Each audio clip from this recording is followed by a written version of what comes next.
A very good morning, dear 10th class students. Today, I would like to explain some more experiments from the lesson Nutrition. Firstly, how do we know that oxygen is liberated during photosynthesis?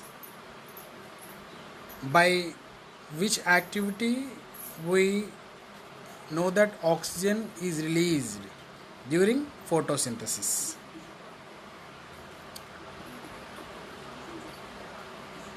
A Dutch scientist, John Ingenhousz, performed an activity on aquatic plant to uh, to prove that oxygen is liberated during photosynthesis. A Dutch scientist, John Ingenhousz, in the year 1779, he proved the Priestley's experiment. What was the Priestley's experiment? Did you remember? Do you remember? We learned about Joseph Priestley's experiment. It tells about it is known as the bell jar, mint plant, mouse candle experiment. That Priestley's experiment. What he said? What is the conclusion of Priestley from the experiment? He told that oxygen released during photosynthesis, that oxygen is consumed by the animals. That oxygen is very important. That oxygen is used for the existence of the animals.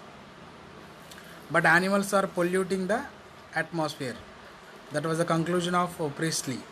So, John Ingenhousz proved that Priestley's experiment only happened if light available. That means photosynthesis is happened when the sunlight is available. I told you already, photo means sunlight, synthesis means preparation.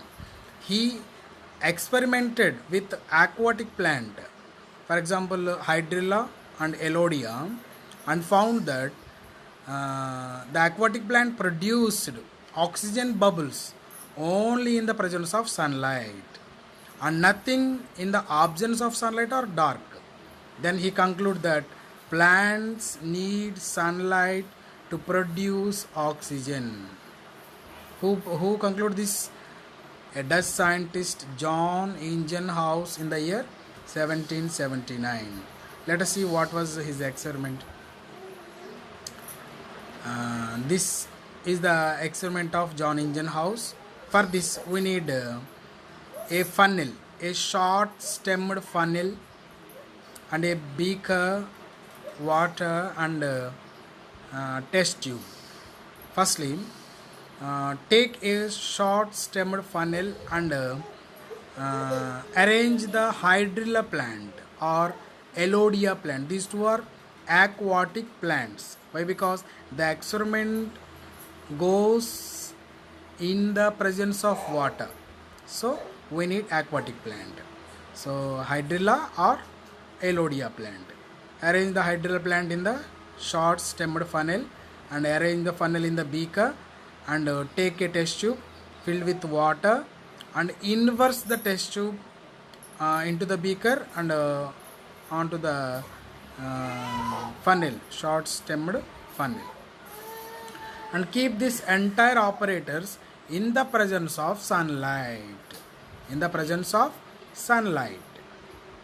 After few hours, you can observe some bubbles. See here the magnifying image of the hydrilla plant. These are all the small bubbles. So we can observe the small bubbles in the hydrilla plant. Those bubbles goes to the top of the test tube here. So this is the gas they occupied here. After some time, arrange the thumb finger to cover this test tube like this. Arrange your thumb finger to cover the mouth of the test tube carefully take out the test tube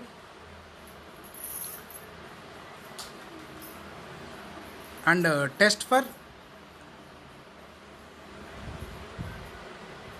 the gas. What gas is released in this experiment? For this, we need to take a burning matchstick or incense stick. Put the burning matchstick into the test tube. Then it will burn very brightly, or it will burst. So the oxygen gas improves the combustion. It improves the combustion process. Combustion means burning process. So we conclude that the gas is oxygen gas. So by the test of oxygen, we conclude that in the photosynthesis, that means in the presence of sunlight, plants releasing oxygen by the process of photosynthesis. In the presence of sunlight, plants release the oxygen. Why I mentioned in the presence of sunlight? If we keep this entire apparatus in the absence of sunlight or in the dark room, we do not find any bubbles. We do not find any gas here. If we want to find the bubbles, or if we want to find the liberation of gas, want to know the liberation of gas, we need to keep this entire apparatus in the presence of sunlight. What he said here? Plants need sunlight to produce oxygen. See this? Now let us do one more activity to show that sunlight is necessary for photosynthesis. How do you prove that sunlight is necessary for photosynthesis? Let us see. For this experiment, we need a de-starched plant.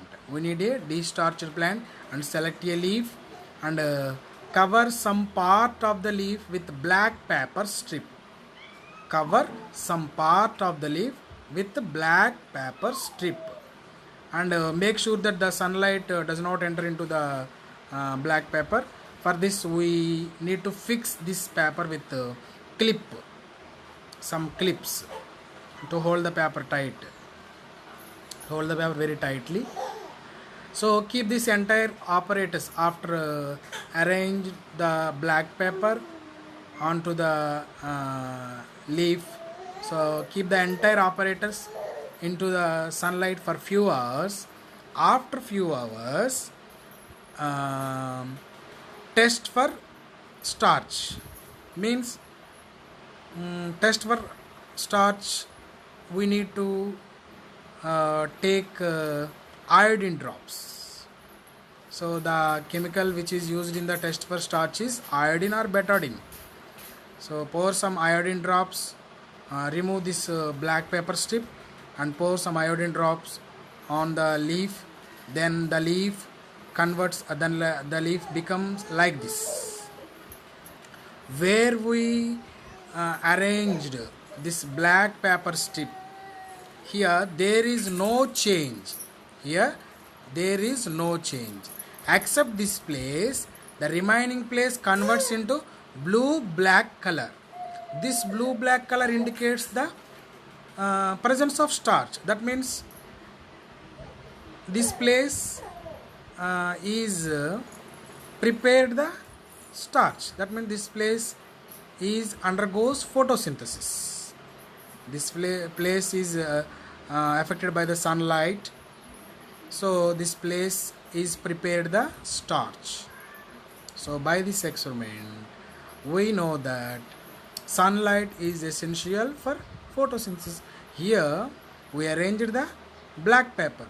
So the sunlight does not focus on this area because here black paper is there. Here the sunlight is focused. Here also focused. That is why by the presence of sunlight, this green leaf prepared the starch. This green leaf preparing the photosynthesis process. Yes. So by the photosynthesis process, this green part is prepared the starch.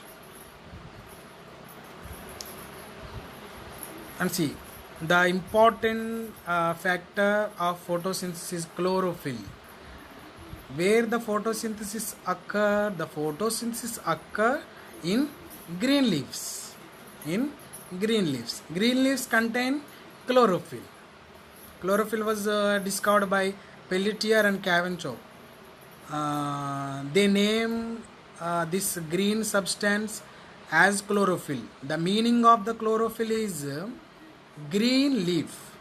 The meaning of the chlorophyll is green leaves. Chlorophyll is a vital for photosynthesis, which allows plants to absorb energy from light. Chlorophyll molecules are arranged in and around photosystems that are embedded in the thylakoid membranes of chloroplast. Means chlorophyll contains the organelles. Those organelles are called chloroplasts. The chloroplasts are the structural and functional unit of the photosynthesis. These are all the main organelles present in the chlorophyll. See here, where does photosynthesis takes place? Photosynthesis takes place in green leaves. This is the TS of transverse section of green leaf. So in green leaf, epidermis, under the epidermis layer, we observe some palisade parenchyma. What we call palisade parenchyma. Under the palisade parenchyma, spongy parenchyma is there. That palisade parenchyma contains large number of chloroplasts. See here, where does photosynthesis takes place? Photosynthesis takes place in the presence of photosynthesis takes place in green leaves. The photosynthesis takes place in green leaves. So the photosynthetic organs are green leaves in plants. In green leaves, in mesophyll, main photosynthetic tissue is mesophyll. In mesophyll, palisade parenchyma. In palisade parenchyma, large number of chloroplasts are present. So chloroplasts are performing photosynthesis. So in spongy parenchyma, fewer chloroplasts are present. So the green leaf is the photosynthetic organ of the green plant. Okay. Thank you, children. Make some notes from this video lesson. Let us continue our lesson in the next class.